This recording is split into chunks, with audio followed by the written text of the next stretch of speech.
ఈరోజు ఏ విషయంలో మీరు భయపడుతున్నారు? ఏ విషయంలో భయపడిన వారిగా ఉన్నారు? ఏ విషయంలో భయపడిన వారిగా మీరు కనపడుతున్నారు? నీ భయాలలో ప్రభువును చూడు, నీ భయంలో ప్రభువును చూడు. ఆయన నీ పక్కనే నిలిచాడు, నీ వెన్నంటే ఉన్నాడు, నీకు తోడుగా ఉన్నాడు, నీకు నీడగా ఉన్నాడు, నీకు అండగా ఉన్నాడు. మీరెందుకు భయపడాలి? భయపడవలసినటువంటి పనే వచ్చింది.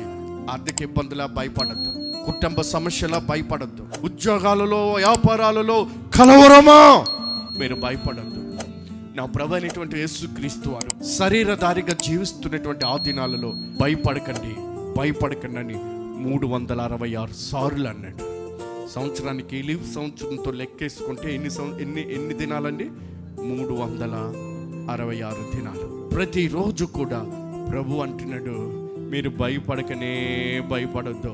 ఆ అభయాన్ని మీరు స్వీకరించినప్పుడు మీ ప్రతి భయం కూడా మబ్బు వలె తొలగిపోతూ ఉంటుంది.